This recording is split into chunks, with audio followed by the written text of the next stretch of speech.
കൂടൽമാണിക്യം ദേവസ്വം നമ്മുടെ സംസ്ഥാനത്തെ 5 ദേവസ്വങ്ങളിൽ പെട്ട ഒന്ന് തന്നെയാണ്. അപ്പോൾ ഈ ദേവസ്വത്തിന് ഒരു പ്രത്യേകത കൽപ്പിച്ചിട്ടുണ്ട്. വളരെ പ്രശസ്തമായ ഒരു ക്ഷേത്രമാണ് കൂടൽമാണിക്യം ക്ഷേത്രം. അതിലെ പ്രതിഷ്ഠ ഭരതനാണ്. അപ്പോൾ അങ്ങനെയുള്ള കൂടുതൽ അമ്പലങ്ങൾ നമുക്ക് കാണാൻ പറ്റില്ല. ധാരാളം വിശ്വാസമുള്ള അമ്പലത്തിലെ ആചാരങ്ങളിലും ഒക്കെ അനുഷ്ഠാനങ്ങളിലും വിശ്വാസമുള്ള ധാരാളം ആളുകൾ, അതായത് ഹിന്ദുക്കൾ സന്ദർശിക്കുന്ന അമ്പലമാണ്, അവിടെ പ്രാർത്ഥിക്കുന്ന അമ്പലമാണ്. അപ്പോൾ ആ ക്ഷേത്രത്തിലെ തന്ത്രിമാരുടെ ഇപ്പോഴത്തെ നടപടി എന്ന് പറയുന്നത് ഒരു കാരണവശാലും നമുക്ക്, അതായത് മനുഷ്യർക്ക്, അതായത് അരിയാഹാരം കഴിച്ച് വളരുന്ന ആളുകൾക്ക് ദഹിക്കുന്ന കാര്യമല്ല. അപ്പോൾ അത് നമ്മുടെ ഭരണഘടന, ഇന്ത്യൻ ഭരണഘടന 1951 നിലവിൽ വന്നതിന് ശേഷം ഇവിടെ ഒരു നായരോ ഈഴവരോ ബ്രാഹ്മണരോ അങ്ങനെയുള്ള വ്യത്യാസമൊന്നും ക്ഷേത്രങ്ങളെ സംബന്ധിച്ച് പറ്റുന്നതല്ല.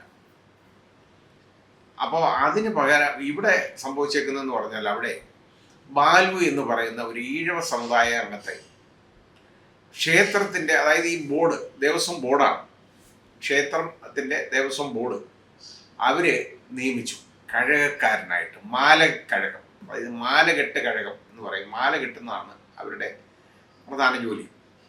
ഈ മാലകെട്ട് കഴകം എന്ന് പറയുന്നത് അവിടെ പാരമ്പര്യമായിട്ട് ചെയ്തുകൊണ്ടിരിക്കുന്ന ആളുകളുണ്ട്. ആ ആളെന്ന് പറയുന്നത് അതിൽ വർഷത്തിൽ 2 മാസമേ ഉള്ളൂ. ബാക്കി 10 മാസങ്ങളിലും അത് ചെയ്യേണ്ടതെന്ന് പറയുന്നത് താൽക്കാലികക്കാരെ നിയമിച്ചാണ്. അതിനകത്ത് വലിയ അഴിമതി ഇപ്പം അതിൽ നിന്ന് വെളി വന്നിട്ടുണ്ട്. അഴിമതി വന്നേക്കുന്നതെന്ന് പറഞ്ഞു കഴിഞ്ഞാൽ, ഈ മാല കെട്ടാൻ, അതായത് നേരത്തെ ഒരു മുൻ ജീവനക്കാരൻ ക്ഷേത്രത്തിൽ, അയാളും വേറെ ഒരാളും കൂടെ സ്ഥിരമായിട്ട്, അതായത് അവർ അനധികൃതമായിട്ട് അവരും കയറി അവരും മാലകെട്ട് ഇതിനങ്ങ് സ്വീകരിക്കുകയാണ്, എടുക്കുകയാണ്.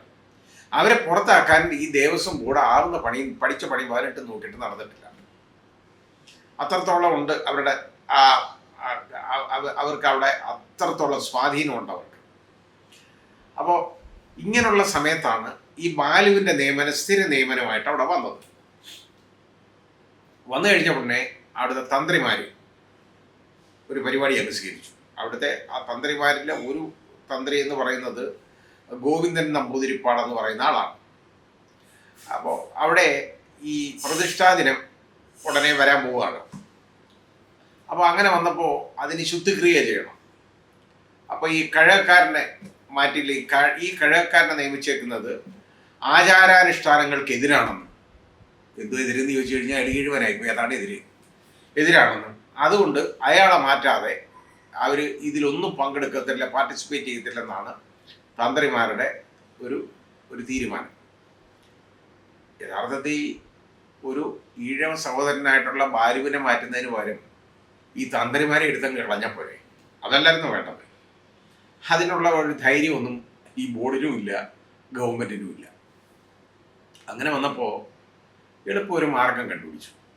ഈ ബാലുവിനെ, അതായത് നേരത്തെ ഒരു വാര്യർ ആയിരുന്നു അവിടെ മാലകെട്ട് കഴിവുണ്ടായിരുന്നത്. അതുകൊണ്ട് ആ വാര്യരെ തന്നെ നിയമിക്കണം എന്നാണ് ഒരാളുടെ ആവശ്യം. അപ്പോൾ ഇതെനിക്ക് മനസ്സിലാവുന്നില്ല, ഈ വാര്യരും ഈ മനുഷ്യ സമൂഹത്തിൽ ഏതാണ്ട് പ്രത്യേകതയുള്ള ആളാണെന്നൊന്നും എനിക്കറിയില്ല, ആയിരിക്കാം ചിലപ്പോൾ. ഈ ബ്രാഹ്മണര്, ഈ ബ്രാഹ്മണ്യം ഇതൊക്കെ, അതായത് ഇതേപോലുള്ള ചാതുർവർണ്ണയമൊക്കെ കൊണ്ടുവന്നിരുന്നത് ഒരു കാലത്തായിരുന്നു. അതൊന്നും ഇന്നും നിലവിലില്ല. അത് നിലവിൽ കൊണ്ടുവരാനുള്ള ഒരു ചെറിയ മാർഗമാണ് ഈ എടുത്തു വച്ചേക്കുന്ന പരിപാടി. ഈഴവനായതുകൊണ്ട് അയാൾ ആ ക്ഷേത്രത്തിൽ ഈ ജോലി ചെയ്യാൻ പാടില്ല.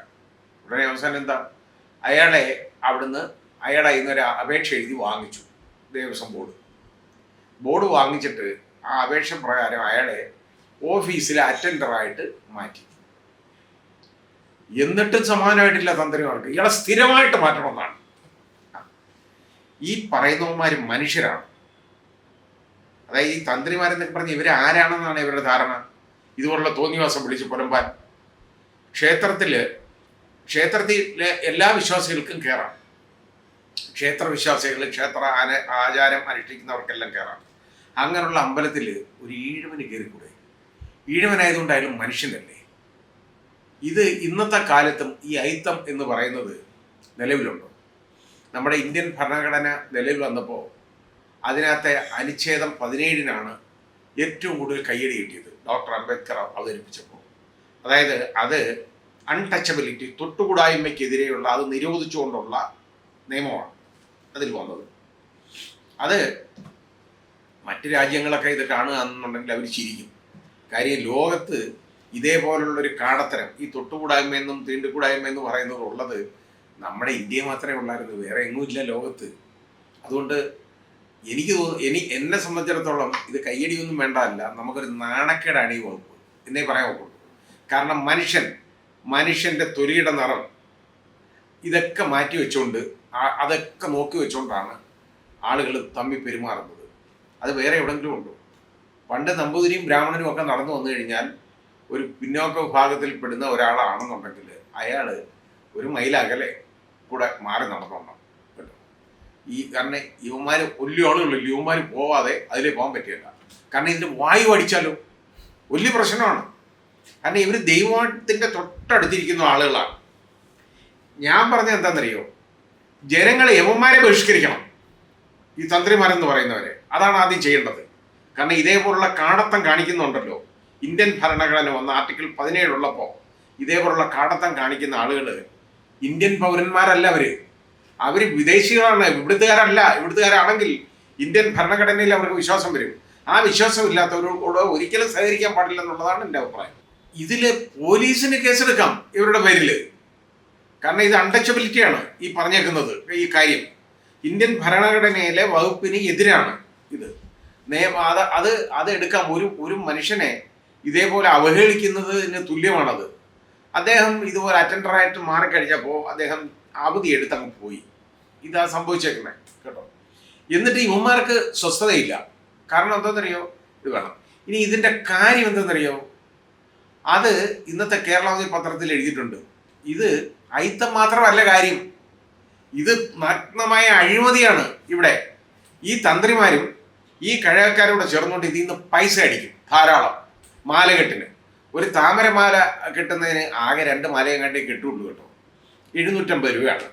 ഈ കെട്ടുന്നവന്മാരുണ്ടല്ലോ, ഇപ്പോൾ ഈ താൽക്കാലികമായിട്ട് വന്നു നിന്ന് കെട്ടുന്നവന്മാർ, യുവന്മാരെ ആളുകളെ ഇതിന് പൈസ തിരിക്കും, നല്ല പൈസ. ഈ വിശ്വാസം കൊണ്ട് ആളുകളുണ്ടല്ലോ, അവർ ക്ഷേത്രവിശ്വാസികൾ ഇതിന് അതങ്ങ് കൊടുക്കും, പൈസ കൊടുക്കും. അങ്ങനെ 2 മാല കെട്ടുന്നതിന് ചിലപ്പോൾ 100 മാലയുടെ പടവന്മാർ പിരിക്കും. 10,000 രൂപ വരെയൊക്കെ കളക്ഷൻ ഒരുത്തനുണ്ട്. അപ്പോൾ ആ കള്ളത്തരം ഉള്ളപ്പോൾ ബാലുവിനെ അവിടെ നിയമിച്ചാൽ ഇത് നടക്കത്തില്ല. സ്ഥിര നിയമനമല്ലേ, വന്നു കഴിഞ്ഞാൽ നടക്കത്തില്ല, ഈ പണി നടക്കത്തില്ല. അതാണ് ഇവരുടെ പ്രശ്നം.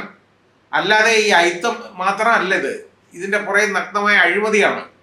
ഇതിലേക്ക് ബോർഡ് യഥാർത്ഥത്തിൽ ശരിയായ അന്വേഷണം നടത്തണം. അല്ലാതെ ഈ ബോർഡിനകത്ത് തന്നെ ഈ തന്ത്രിമാരുടെ ഈ ബഹിഷ്കരണ നടപടിയെ ഉണ്ടല്ലോ, അതിന് ബോർഡ് യോഗം കൂടി ഇപ്പോൾ എതിർത്തത് 2 പേരാ. ചെയർമാനും വേറൊരു അംഗവും. ബാക്കി ഒരു പട്ടികജാതിയിലെ അംഗം ഉണ്ടായിരുന്നു, പട്ടികജാതിക്കാരനായ അംഗമുണ്ട്, അയാൾ വന്നില്ല. ബാക്കി ആരും ഇതിനെ എതിർത്തില്ല, എല്ലാവരും അനുകൂലിക്കായിരുന്നു തന്ത്രിമാർക്ക്. അപ്പോൾ ഇത് ഒന്ന് ആലോചിച്ച് നോക്കുള്ളൂ. സർക്കാർ നാമനിർദ്ദേശം ചെയ്യുന്ന ആളുകളാണ് ബോർഡിലുള്ളത്. ഇതിന് ഈ തന്ത്രിമാരെ ഈ കാടത്തത്തിന് അനുകൂലിക്കുക എന്ന് പറഞ്ഞു കഴിഞ്ഞാൽ അവന്മാരെ ആ സ്ഥാനത്ത് വെച്ചുകൊണ്ടിരിക്കാൻ കൊള്ളാം. അതാണ് നമുക്ക് ചിന്തിക്കേണ്ട. സർക്കാർ ഗൗരവമായിട്ട് ആലോചിക്കേണ്ട കാര്യമാണ്. ഈഴവരെന്ന് പറയുന്നത് എന്താ, മനുഷ്യരല്ലേ അവർ ബാക്കി ആളുകളോടൊപ്പം അവർ ചേർക്കാൻ പറ്റത്തില്ലേ? അപ്പോൾ ഈ കാഴ്ചപ്പാടുണ്ടല്ലോ ഒന്ന് മാറിക്കിട്ടണം. ഇത് നമ്മൾ നൂറ്റാണ്ടുകൾ പിന്നിലേക്ക് ഇപ്പോൾ യാത്ര ചെയ്തുകൊണ്ടിരിക്കുകയാണ്. ഈ അന്ധവിശ്വാസവും അനാചാരവും. ക്ഷേത്രത്തിൽ ഈ ആചാരമൊന്നുമില്ല. ഇവിടെ വാര്യർ മാത്രമേ മാല കെട്ടാവൂ. അപ്പോൾ അതിന് പകരം എന്താ, ഒരു പിഷാരടി നിയമിച്ചപ്പോൾ ആയി. അപ്പോൾ പിഷാരടിക്കേ കെട്ടാവൂ കേട്ടോ. ഇനി ഈ പിഷാരടിമാരെ എവിടുന്ന് പോയി തപ്പിക്കൊണ്ടുവരും? അപ്പം ഈ രീതിയിലാണ് നമ്മുടെ ഇന്നത്തെ കാഴ്ചപ്പാട്.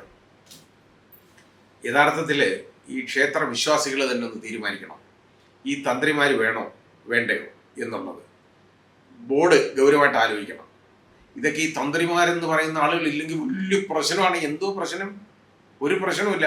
ഒരു മനുഷ്യൻ വന്ന് ജോലി ചെയ്യാൻ നേരത്ത് അയാളെ സമ്മതിക്കത്തില്ല. കാരണം എന്താ, അയാളുടെ വർഗം ഇതായിപ്പോയി.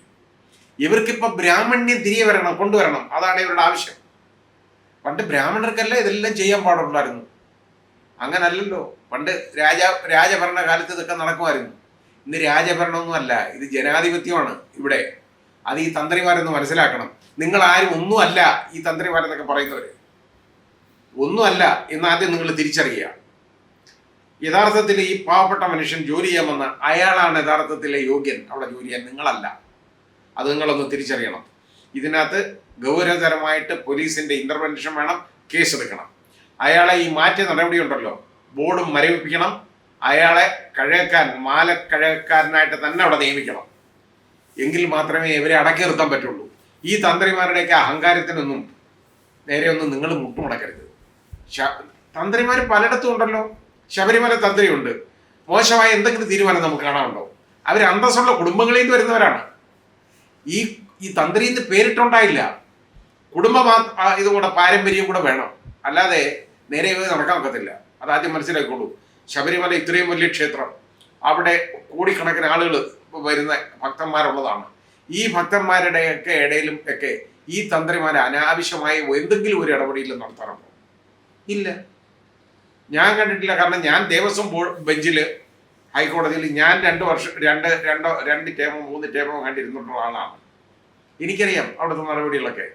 അപ്പം അവരൊന്നും ഒരിക്കലും ഞങ്ങൾക്ക് ഇടപെടത്തക്കൊണ്ടുള്ള ഒരു അനാവശ്യമായിട്ടുള്ള ഒരൊറ്റ കാര്യങ്ങളും തീരുമാനങ്ങളും അവർ എടുത്തിട്ടില്ല, കൈക്കൊണ്ടിട്ടില്ല. അതൊക്കെ ഒന്ന് കണ്ട് പഠിക്കും നിങ്ങൾ.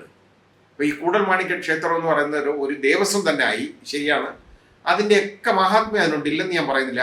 അത് ആ ക്ഷേത്രത്തിൻ്റെ മഹാത്മ്യമാണ്, നിങ്ങളുടെ തന്ത്രിമാരുടെ മഹാത്മ്യം അല്ല. നിങ്ങൾ തീരുമാനിക്കേണ്ടത് എന്താണെന്നറിയോ? നിങ്ങൾ ഭരണഘടനയെ വിശ്വാസമുള്ളവരായിരിക്കണം ആദ്യം. നാണക്കേടാണ് ഇത്. നാണക്കേട് മാത്രമല്ല, ഇത് നിങ്ങളുടെ അയിത്തം. അത് മാത്രമല്ല, ഈ അയിത്തം നിങ്ങൾ അഴിമതിയെ പ്രൊട്ടക്ട് ചെയ്യാൻ വേണ്ടിയാണ്. അഴിമതിയെ നിങ്ങൾക്ക് സ്ഥിരമായിട്ട് കൊണ്ടു നടക്കണം. അതിനു വേണ്ടിയാണ് ഈ അയിത്തം നിങ്ങൾ കൽപ്പിച്ചേക്കുന്നത്. അല്ലാതെ നിങ്ങളുടെ മനസ്സിൽ ചിലപ്പോൾ ആദ്യം നിങ്ങളുടെ മനസ്സൊന്ന് വൃത്തിയാക്കുക, എന്നിട്ടാവട്ടെ ക്ഷേത്രം വൃത്തിയാക്കുന്നത്. അതല്ലേ ശുദ്ധിക്രിയ എന്ന് പറയുന്നത്. ക്ഷേത്രം വൃത്തിയാക്കുകയാണല്ലോ. നിങ്ങളുടെ മനസ്സാദ്യം, മനസ്സിലെ മാലിന്യം ഉണ്ടല്ലോ, ഒന്ന് അടിച്ച് കളയും. എന്നിട്ട് മനുഷ്യനായിട്ട് വരിക. എന്നിട്ട് ഈ പാവം മനുഷ്യനെ ഇതുവരെ അവഹേളിച്ചതിന് ക്ഷമ പറയുക, മാപ്പ് പറയുക ഭക്തന്മാരുടെ മുമ്പിൽ. അതാണ് നിങ്ങൾ ചെയ്യുന്നത്.